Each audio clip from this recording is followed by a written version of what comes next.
Hello everybody, this is Center 1 for our unit that is Insects and Twigs in Winter, which is all part of our year-long theme of cycles. So this one really gets into different types of twigs, and this will be a good chance for students to practice observation and identification. We actually have a dichotomous key in there that they can do some identification with. So lots of good science stuff here. First of all, no matter what age you have, you'll want to start, there are a lot of materials to kind of talk about twigs and the twig parts and all the different things you can tell about a twig by looking at it. You know, we look at twigs and we think a lot of them, a stick is a stick, but that's really not true.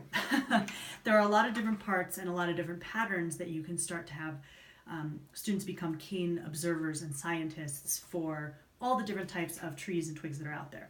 So we have some tree part diagrams which can be helpful, and there's some other centers that go through some of this, so the more they are exposed to it, the more they will remember. We have specific bud diagrams that you can talk about what trees they know and look specifically at the buds. Patterns of the buds, whether they are alternate or opposite, you can talk about that and look at some examples. And this will all play into when they get to the identification activity. And then this one is kind of wordy, but it can be helpful, especially with the older kids, how to be a twig detective, to really look at some of the details in twigs, from the leaf scars to the scales to the buds, what they look like, and they can start to notice that there really are, even though two sticks look a lot alike, there's really a lot of differences between them. So kind of going through some of the features of twigs and what you can tell about a twig, like from the leaf scars and all that, can be helpful to get them ready for the identification game. Then we have two different ID games. One's suggested for kindergarten and first grade.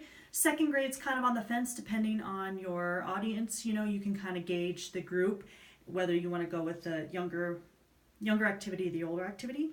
The first one is called Twin Twigs. And we don't have all our twigs gathered yet, but we will by the time the unit begins, but we do have some examples here.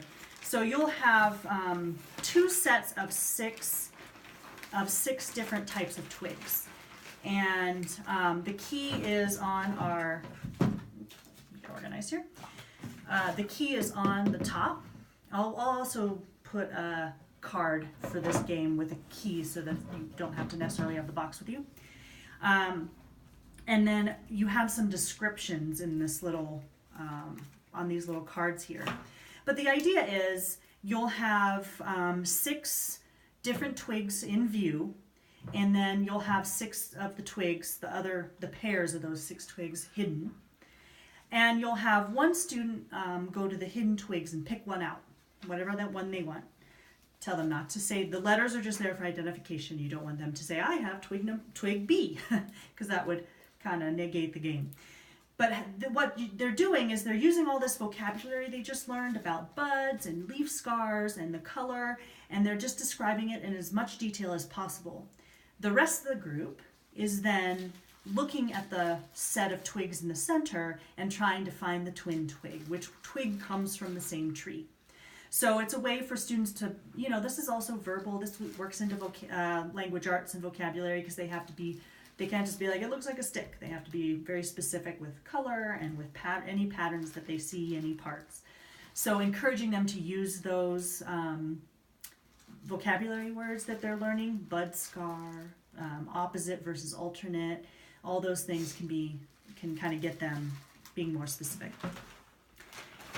You can also do this as kind of an I Spy game, like I spy a twig with alternating leaf patterns, and so you can make it more of like a cooperative game if you want.